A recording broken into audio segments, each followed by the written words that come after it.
Salam, salam kemenangan. Senang sekali saya Dewi Abraham menyapa Anda kembali. Hari ini saya akan sharing firman Tuhan yang diambil dari Yakobus 5 ayat yang ke-17 sampai 18. Demikian firman Tuhan. Elia adalah manusia biasa, sama seperti kita, dan ia telah bersungguh-sungguh berdoa supaya hujan jangan turun, dan hujan pun tidak turun di bumi selama 3 tahun dan 6 bulan. Lalu ia berdoa pula, dan langit menurunkan hujan, dan bumi pun mengeluarkan buahnya. Judul firman Tuhan hari ini adalah doa yang sanggup mengubahkan keadaan. Kita akan belajar dari satu tokoh Alkitab, satu hamba Tuhan, satu nabi Tuhan yang namanya Elia. Bagaimana Alkitab katakan begini, Elia adalah manusia biasa. Kenapa dikatakan manusia biasa? Sama seperti kita, karena Elia masih punya emosi, masih bisa sedih, masih bisa marah, masih bisa galau, masih bisa merasakan capek, masih bisa merasakan rasa lapar. Elia ini manusia biasa, tapi Alkitab catat begini, manusia biasa mampu melakukan hal-hal yang luar biasa karena kuasa Tuhan yang bekerja hebat di dalam dirinya. Seringkali kita melihat ketika ada KKR, banyak yang datang. Ketika ibadah doa malam, mulai sedikit yang datang. Ibadah doa puasa, lebih sedikit yang datang. Apalagi ketika diumumkan doa puasa Ester 3 hari 3 malam, tidak makan dan tidak minum. Pesertanya hanya bisa dihitung dengan jari.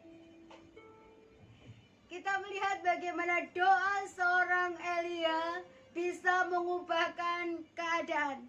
Untuk orang yang suka berdoa, doa itu sebuah kesukaan. Tapi untuk orang yang malas berdoa, doa itu sebuah siksaan.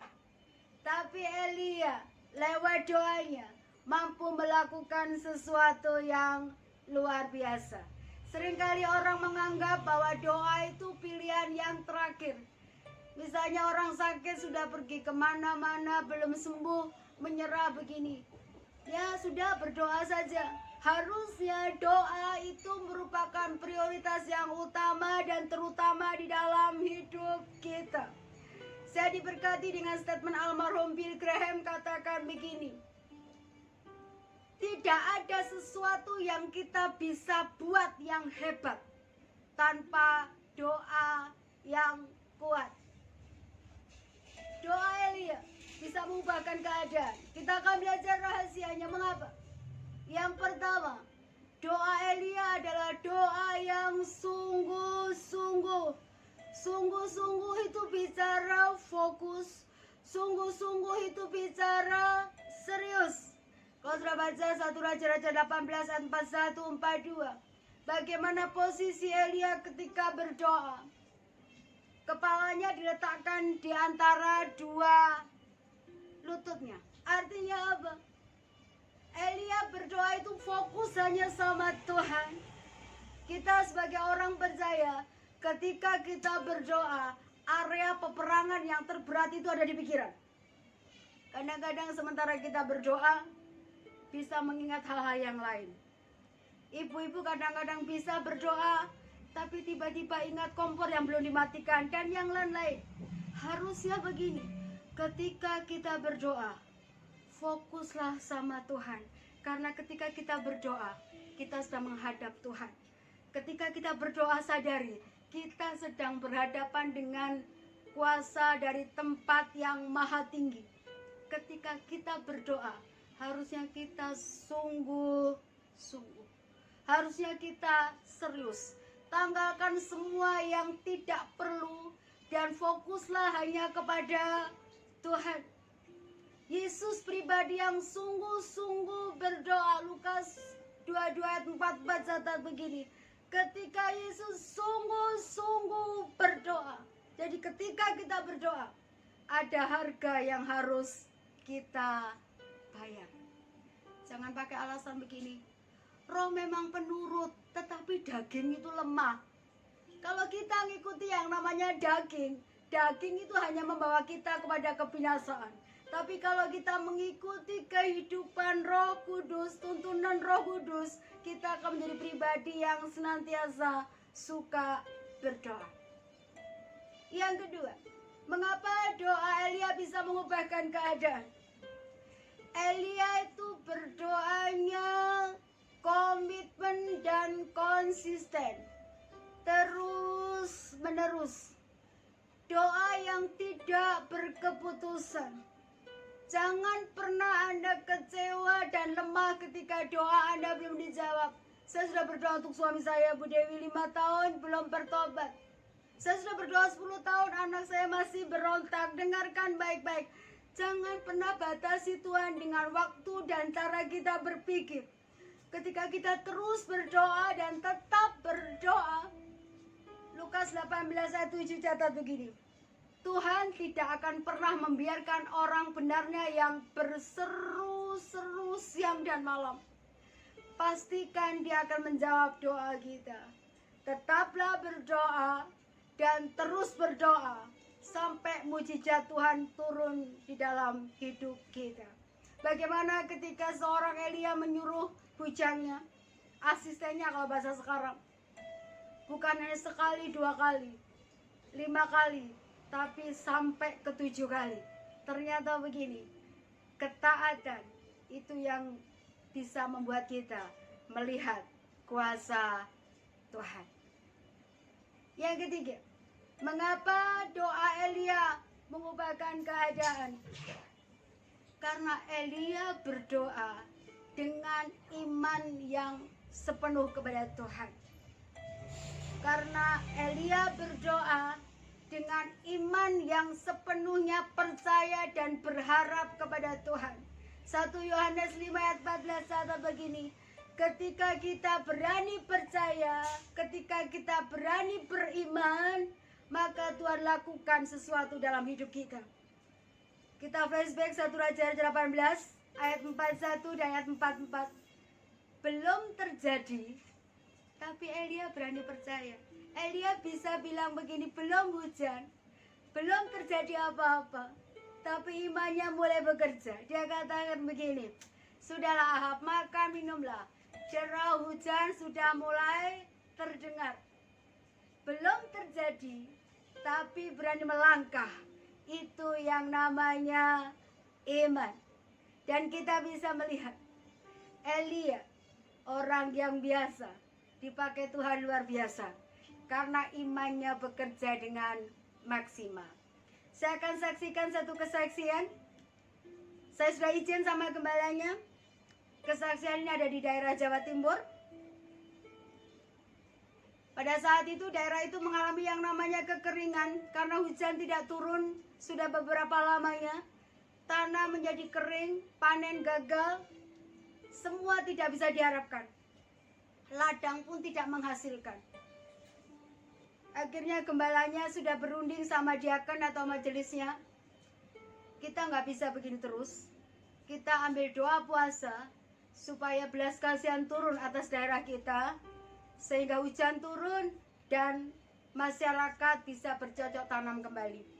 Ibadah di gereja itu mulai jam 4 selesai pukul 6. Selesai ibadah minggu pertama waktu itu perjamuan kudus, gembalanya memberikan pengumuman di atas mimbar dan bilang begini, saudara, saya sudah berunding dengan diaken, dengan majelis. Kita akan memutuskan untuk sama-sama doa puasa selama 7 hari, minta Tuhan hujan. Buka puasa di rumah masing-masing, dan minggu kita akan buka puasa bersama-sama. Saudara, yang luar biasa begini loh. Umat Tuhan yang ada di desa kecil itu ketika gembalanya memberikan pengumuman, mereka hanya bilang, ya. Mereka katakan, amin. Mereka punya penundukan diri yang luar biasa terhadap gembalanya. Tidak ada yang bicara di belakang atau berontak dan bilang begini, Pak Pendeta ini ada-ada saja. Doa puasa lagi, ini kan kita mesti kerja, kita mesti ke ladang, kita ke sawah, anak-anak sekolah kan pasti lapar, kan pasti panas. Tidak ada loh. Ternyata ketaatan itu berani berkata ya untuk menghormati otoritas seorang pemimpin. Setelah sepakat, mereka mulai puasa hari Senin. Senin, Selasa, Rabu. Rabu itu ada ibadah tengah minggu. Selesai ibadah, ada anak muda tanya begini, Om, kita sudah doa puasa loh 3 hari, kok belum ada tanda-tanda hujan ya Om? Makin panas. Gembalanya bilang begini, sabar saja, waktu Tuhan bukan waktu kita. Kamis puasa lagi, Jumat ibadah doa malam. Setelah doa malam, ada seorang ibu tanya begini, Pak Gem, 5 hari kita sudah doa puasa, tapi kok belum turun hujan juga. Gembalanya bilang begini, tenang saja Bu, Tuhan pasti tolong. Sabtu pagi ada ibadah doa puasa di gereja itu. Kembali ke rumah, buka puasa masing-masing. Tiba-tiba selesai ibadah doa puasa, ada wakil gembalanya tanya gini, Pak Gem, ini sudah hari ke-6 loh kita sudah doa puasa, belum ada tanda-tanda hujan, mendung, bagaimana ini? Gembalanya paginya sebelum doa puasa telepon saya, Bu Dewi, ini bagaimana Bu Dewi? Hari ini hari ke-6 saya mengajak jemaat saya doa puasa, tapi belum juga turun hujan. Kalau sampai besok hari Minggu tidak turun hujan, taruh di mana muka saya? Saya bercanda begini, awas bro, jangan lupa taruh kepalanya, nanti diambil pemulung. Dia bilang ini jangan cengengesan, jangan bercanda Bu Dewi. Pokoknya tenang bro, saya bilang begini. Kadang-kadang pertolongan Tuhan datang di detik terakhir. Beliau bilang amin. Sudah, Minggu pagi saya biasa melayani. Saya tidak tanya apa-apa, tapi saya berdoa, saya bilang Tuhan, hamba minta anugerah-Mu, belas kasih-Mu untuk Bapak itu supaya turun hujan. Hari Seninnya saya santai, tiba-tiba telepon masuk. Gembala sidang yang kemarin telepon saya, dia tanya begini, sibuk nggak Bu Dewi? Saya bilang enggak. Saya tanya, bro, ada good news nggak? Ada kabar baik nggak? Dia bilang ada. Good newsnya apa? Saya tanya gitu. Ternyata begini Bu Dewi, Tuhan itu kalau bekerja di detik terakhir. Saya bilang dari dulu. Dia cerita, ibadah mulai jam 4, tapi setengah 4 sudah mulai banyak orang. Di desa itu yang luar biasa begini, ibadah jam 4 kurang sudah penuh dengan jemaat. Dan yang aneh dan ajaib begini, jemaat itu lebih suka duduk di belakang. Kalau belakang habis, terpaksa baru ada di depan. Jam 4 kurang 15 banyak orang. Jam 4 kurang 10 sudah mulai penuh. Bangku yang kosong hanya sisa di sebelah gembala, dibatasi oleh lorong. Ini bangku kosong, lorong sebelahnya gembala sidang.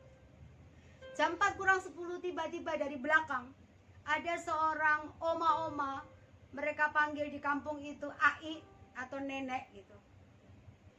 Nenek itu bawa payung yang besar dari belakang. Dia berjalannya kan kelatok-kelatok gitu. Dia tanya begini, ada tempat gak buat saya? Orang bilang gak ada Cim, di depan. Dia berjalan ke depan. Anak muda bilang begini, Cim ini ya, ndak hujan, ndak angin, bawa payung. Jemaat bilang ini, udah maklum lah orang tua. Jam 4 kurang 5 menit, dia duduk di depan sebelah gembalanya. Dia kasih tangan buat gembalanya. Salam Pak Gembala. Salam Cim.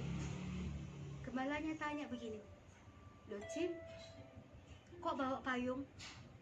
Jawabannya saya nggak akan pernah lupakan. Dia bilang begini, loh Pak Pendeta, kita kan sudah doa puasa minta hujan. Jadi saya bawa payung supaya saya pulang ibadah tidak kehujanan. Sudah jam 4 tepat ibadah dimulai. Ujian penyembahan masih panas, sampai jemaat ambil kipas, ambil kertas karena saking panasnya. Firman Tuhan selesai kira-kira setengah 6, masih panas. Persembahan jam 6 kurang 15 pengumuman. Ketika pengumuman, tiba-tiba kondisi yang tadinya panas terik, kondisinya tadinya terang benderang, tiba-tiba mendung, tiba-tiba gelap.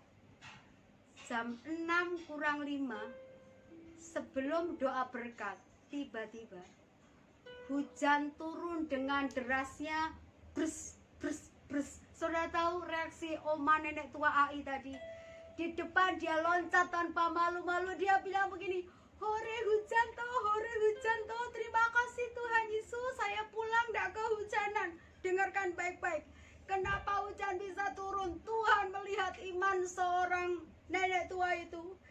Tuhan melihat bagaimana nenek tua ini belajar percaya dengan membawa payung. Seandainya AI ini tidak bawa payung, saya belum bisa pastikan hujan apa enggak. Bapak di surga itu tahu bagaimana kalau anaknya belajar melangkah dengan iman, belajar percaya, Tuhan akan nyatakan kuasanya. Setelah doa berkat, mereka makan bersama. Anak muda itu godain, Encim keren banget imannya, kok bisa ya Encim bawa payung padahal belum tentu hujan. Jawaban Encim itu begini, AI itu orang panggil AI, panggil Encim. Jawabannya begini, ya saya percayalah kalau Bapak Gembala itu kan wakilnya Tuhan. Apa yang dikatakan itu dari Tuhan. Saya percaya, saya bawa payung dan ternyata saya melihat mujizat Tuhan. Karena payungnya besar, hujan masih deras, dia bilang begini, ayo siapa yang ikut aku, payungnya kan muat 3 atau 4 orang. Nanti biar saudaramu jemput pakai payung. Beberapa orang ikut, Cim, saya ikut. Dan sebelum pulang dia pamit ke gembalanya dan jemaatnya. Dia bilang begini, saya pulang dulu ya. Saya terima kasih sama Tuhan Yesus. Terima kasih Pak Gembala ya. Payung ini menyelamatkan aku dari hujan. Saudara, ternyata tidak mudah untuk percaya. Tapi ketika belajar untuk percaya, kita akan melihat kuasa Tuhan. Kita akan melihat mujizat Tuhan. Di detik terakhir pun Tuhan tetap bekerja. Karena ketika kita beriman, ketika kita percaya, kita bisa melihat mujizat Tuhan. Kalau AI itu melihat mujizat Tuhan, kita pun ketika berani belajar percaya, beriman, kita akan melihat mujizat Tuhan. Tetaplah berdoa dan jangan jemu-jemu untuk berdoa. Tuhan Yesus memberkati. Salam.